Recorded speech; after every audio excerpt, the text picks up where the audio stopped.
Salamlar. Bugün hazırlayıram piçini. 3 adet yumurtadan istifadə edirəm.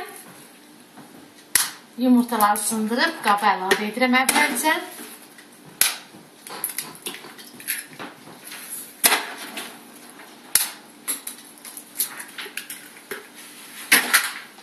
Üç yumurtaya 150 qram şəkər tozu əlavə edirəm. İçərisinə tökürəm və mikserlə qarışdırıram.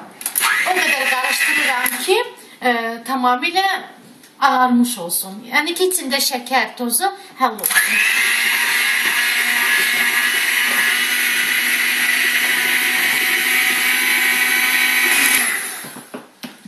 Çalışıram ki, yaxşı qarışdırım. Yəni ki, tez qarışdırmağa tələsmin. Açın, baxın ki, tamamilə ağarmış olsun. Bunu bir qırağa. Rəngli yox, ağ kakaosdan istifadə edirəm. Stəkanı tam doldururam. Təqribən 200 qram, 250 qrama qədər.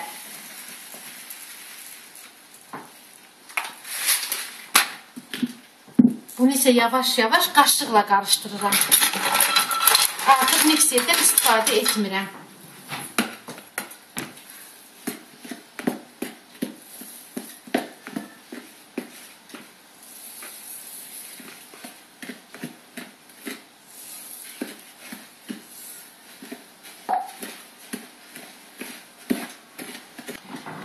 Yine de müəyyən qədər stəkanı doldururam. Çünki doldurduğum stəkan 200 qram deyil. Ona görə çəki ilə alsız daha da yaxşıdır ki, rahat olur. Tam qatı şəkildə olur. Qalan hissəsini də töküb qarışdırıram.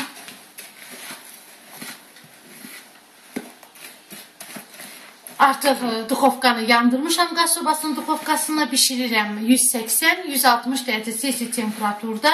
Yenə bişirərkən duxovkanı nəzərə alın. Əgər balacadırsa duxovkanız, təqribən bişirin 140 dərəcə temperaturda, müəyyən qədər aşağı temperaturda.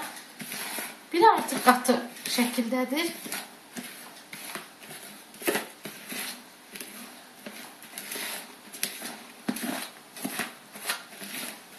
Tavaya formalı kağızlar qoyuram hazırladığımı qaşıqla. Biraz qalan kimi görürsünüz ki, qatı şəkildə olur. Ehtiyatla içinə tökürəm.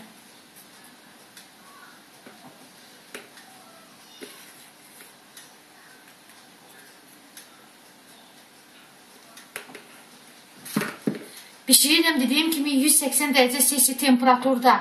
Artıq duxovkanı yandırmışdım. Əgər duxovkanız, qasobanın duxovkası balacadırsa hazırlayırıq 140-150 dərəcə Selsi temperaturda. Bunu hökmən nəzərə almaq lazımdır. Çünki çox zərif bir piçenyadır bu.